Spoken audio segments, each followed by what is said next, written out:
maman, si vous savez comme il est génial, mon anniversaire, regarde, j'ai une cape, un chapeau, un Pokémon. Et toi, tu m'aurais faire quoi, maman? Une manette de GameCube. Une manette de GameCube?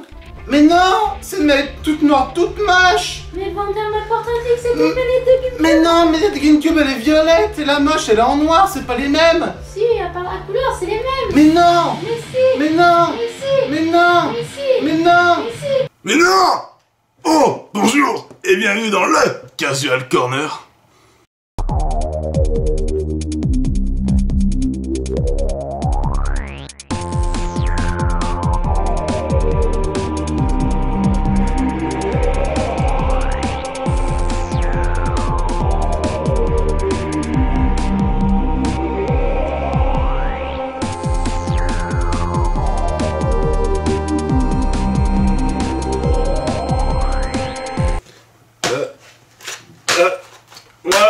Voilà, terminé. Enfin, tu me diras.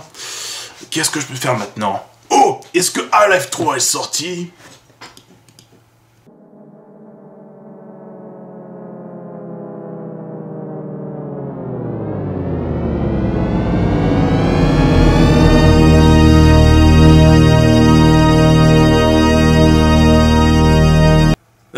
Ce petit gars est quand même pas mal renseigné, hein.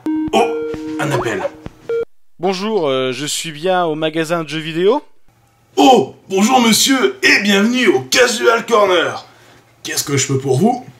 En fait, je cherche un jeu sur PSP assez proche du Dissidia. Est-ce que vous connaissez? Ah, je sais ce qu'il vous faut. Dissidia Duodecim 12. Mais j'ai déjà le premier. Stop. Dissidia Duodecim 12. C'est pas plus juste de dire 12?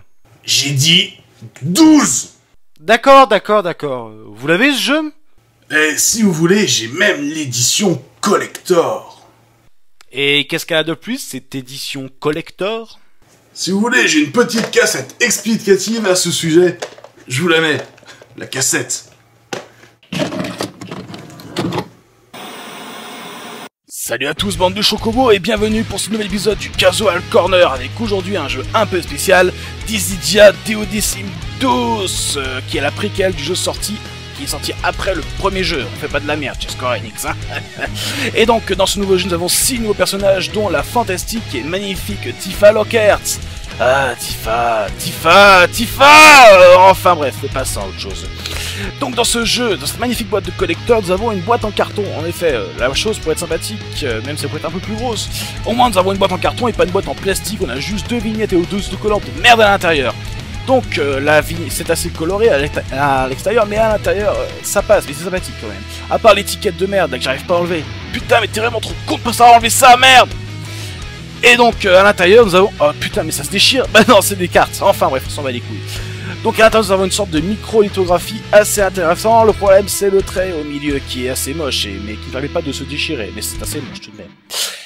Nous avons aussi les 6 cartes, donc 6 lithographies d'après Square Enix, représentant les 6 nouveaux héros présents dans le jeu. Donc nous avons Lightning, Tifa, Van, Lagunaloir, enfin des personnages assez sympathiques on va dire. La carte est assez sympathique, elle est plastifiée, le nom du jeu est sur discret à l'intérieur, et malgré le fait que ce soit assez souple, ça ne servira que de frisbee dans vos grandes parties de soirée d'hiver. À l'intérieur du boîte collector, nous avons la boîte du jeu normale, sinon vous vous êtes fait rouler pareil qu'à l'extérieur, à part la pochette à l'intérieur qui est assez moche on va dire, ouais voilà.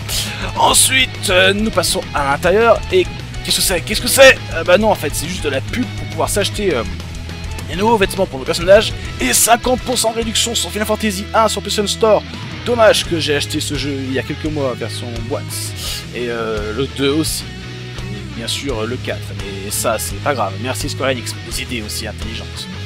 Et donc nous avons aussi, alors chose assez étonnante, un manuel. Et oui mais manuel pas 3 pages de merde avec 3 publicités. Non, un manuel assez épais, développé, complet, avec une histoire. C'est bien parce que voilà, aujourd'hui les manuels sont assez moches, sont peu épais et ça change. Alors nous avons aussi dans la boîte le jeu, ah c'est pas le bon jeu, et merde, tiens. Donc le jeu vous connaissez, et nous avons aussi un problème, ce qui est dommage, c'est la jaquette. En effet, dans l'ancienne version, la jaquette est réversible, et là, elle ne l'est pas. C'était assez sympathique de gérer son camp, le gentil ou le méchant, mais là on ne peut pas malheureusement, c'est assez dommage. Cette édition du jeu collector est assez sympathique. Pour une dizaine d'euros, franchement, vous faites une bonne affaire par rapport aux différents trucs qu'ils vous proposent. Cependant, si vous avez pour le même prix la collector du premier Dissidia, foncez-y, vous avez un artbook en plus, et ça, franchement, ça rend que ce poignet enflammé. Et donc voilà tout ce qu'il y avait dans ce jeu. Et sinon, l'argument pour vendre ce jeu, c'est très simple, c'est ça, c'est l'unique argument de ce jeu pour l'acheter. C'est que Tifa est quand même assez chaudasse, cette meuf. Alors, ça vous intéresse? Mais bien sûr que ça m'intéresse. Vous le vendez à combien? Je vous l'ai fait pour la modique somme de 10 euros. Vous êtes sûr? Parce que là, je suis sur Ebooz, ils la vendent 25 euros. Si vous la vendez 10 euros, c'est qu'il y a forcément un piège, non? Et voyons, monsieur, je ne suis pas Internet, je ne suis pas un voleur. Est-ce que je peux avoir votre numéro de carte bancaire, s'il vous plaît? Bon, bah, pas de soucis, hein. Et voilà. Oh, merci bien, mon brave, et à la prochaine fois. Quel pigeon. Alors, 8, 9, 4...